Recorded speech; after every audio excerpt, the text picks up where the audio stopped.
Halo kerabat, selamat datang di Fun Fact Antropologi. Kali ini kita akan membahas tentang film horor Indonesia. Pertunjukan gambar hidup pertama kali diadakan di Nusantara pada 5 Desember 1900 di Tanah Abang. Film pertama yang diputar yakni dokumentasi jepretan Ratu Wilhelmina dan Pangeran Hendrik di Den Haag. Adegan-adegan perang boer di Transvaal, Afrika Selatan, dan potongan pendek tentang pameran di Paris. Kebijakan Divide et Impera yang dibuat Belanda memunculkan primordialisme yang kental di antara masing-masing kelompok etnis, sehingga berpengaruh terhadap pemutaran film di Indonesia. Namun, perlahan pemutaran film semakin marak dari yang sebelumnya hanya dinikmati masyarakat kelas atas perkotaan, kemudian kalangan pribumi di perdesaan juga ikut menikmati film. Hal ini mendorong pemerintah kolonial mengeluarkan peraturan perfilman pada tahun 1916 dengan beberapa revisi di tahun berikutnya, hingga muncullah kebijakan sensor serta aturan pembuatan film yang melibatkan aktor pribumi. Tetapi hal ini kemudian menciptakan citra negatif penduduk kulit putih pribumi setelah menonton film-film impor yang menyajikan berbagai adegan penuh perkelahian, pembunuhan, dan seks di luar nikah. Film pertama yang diproduksi di Hindia Belanda adalah Lontong Kasarung pada tahun 1926, karya duet sutradara J. Kruger dan L. Heu Veldrop. Hingga 8 tahun kemudian muncul film horor perdana berjudul Doea Siloman Oeler Poeti et Item pada tahun 1934 yang bercerita mengenai hasrat dua siluman ular untuk hidup layaknya manusia biasa. Namun menurut Claudine Salmon, film tersebut bukan film baru karena kisah yang sama pernah beredar pada buku karangan Lim Ho Hin pada tahun 1883 dan Tiong Hock Long pada tahun 1885 yang begitu digemari masyarakat peranakan Cina dari golongan timur asing. Legenda rakyat Cina memang kerap jadi pilihan untuk diangkat di atas panggung sandiwara maupun dunia film.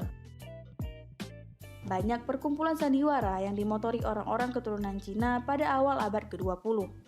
Selera masyarakat kemudian terbentuk dari apa yang ditampilkan oleh berbagai kelompok sandiwara populer tersebut. Menurut sastrawan Armin Pane, pertunjukan sandiwara di zaman itu bertujuan sebagai sarana eskapisme bagi penonton untuk melupakan masalah kehidupan sehari-hari. Maka, berbagai pertunjukan kerap mengangkat hal-hal gaib dan ganjil dengan kemewahan warna, serta umumnya mengangkat dongeng ataupun kisah rakyat dari negeri lain. Ini terbawa pula masuk ke dalam film. Hingga kedatangan Jepang ke Nusantara pada Maret 1942 menghentikan laju pertumbuhan film karena Jepang sedang terlibat Perang Pasifik sehingga menggunakan berbagai media sebagai sarana propaganda dan film horor mati suri. Pasca kemerdekaan muncul titik balik kelahiran kembali film horor dimulai pada tahun 1971. Saat muncul film berjudul Lisa karya M. Syarifuddin serta Beranak Dalam Kubur karya Awaluddin dan Ali Shahab yang dibintangi oleh Suzana, yang kemudian melegenda hingga mendapat julukan Ratu Horor Indonesia. Kesuksesan Beranak Dalam Kubur kemudian membuka jalan bagi bermunculan berbagai film horor lainnya. Lahir dan tumbuh kembali di masa Orde Baru Soeharto pada tahun 1970 sampai 1990-an, film horor harus beradaptasi dengan kondisi sosial dan politik saat itu. Di masa inilah, film horor tumbuh pesat dan identik dengan legenda masyarakat pedesaan berbalut unsur kekerasan, seks, dan komedi. Kebijakan pemerintah mengenai pengurangan kuota film impor juga turut berpengaruh, dari 700 sampai 800 judul, tahun 1972 menjadi 200 judul.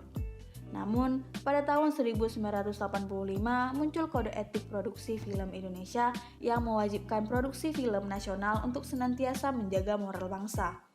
Alhasil, para tokoh agama kerap berseliweran dalam film horor menunggu waktu untuk melontarkan bualan moralnya.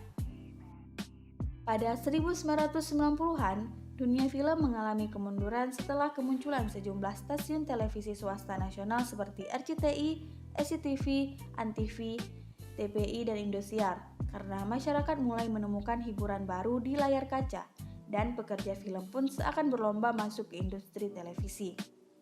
Ditambah krisis ekonomi di Indonesia yang berujung pada runtuhnya rezim Orde Baru Soeharto pada Mei 1998, dan dunia film pun sakit keras dan mengalami hibernasi. Kebangkitan genre horor pasca reformasi ditandai dengan munculnya acara televisi bertajuk Uji Nyali pada tahun 2000-an seperti Dunia Lain di stasiun Trans TV, yang kemudian diikuti dengan hadirnya film Jelangkung pada tahun 2001 karya Jose Purnomo dan Rizal Mantovani yang kerap dianggap sebagai titik balik film horor Indonesia abad ke-21.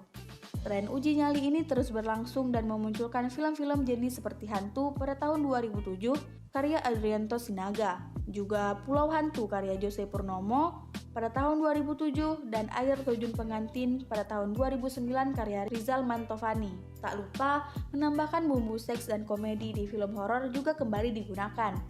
Wanita seksi dan badut pencair suasana berseliweran di film-film tersebut seperti Melanie Arianto dan Roni Dazar dalam film Jelangkung, dan Nia Ramadhani dan Mas Tur dalam Suster Ngesot pada tahun 2007. Film-film horor tersebut sengaja dibuat untuk menyasar pasar anak muda yang merupakan bagian dari tren global dan selalu mendapat tempat tersendiri di tengah kehidupan masyarakat. Saat ini, film-film horor menjadi begitu turistik dengan mengonstruksi tabu atau yang belum tentu ada di tempat-tempat tertentu di berbagai belahan kota. Saat ini, masyarakat mulai jenuh dengan resep daur ulang legenda rakyat dengan bumbu kekerasan, seks, dan komedi. Ditambah dengan perkembangan teknologi saat ini yang memungkinkan siapa saja bisa membuat film hanya dengan bermodalkan kamera ponsel, serta mempermudah akses terhadap film lewat jaringan internet. Penonton jadi lebih selektif memilih tontonan berkualitas di tengah aktivitasnya sehari-hari.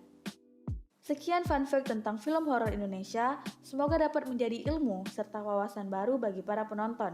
Terima kasih dan sampai jumpa.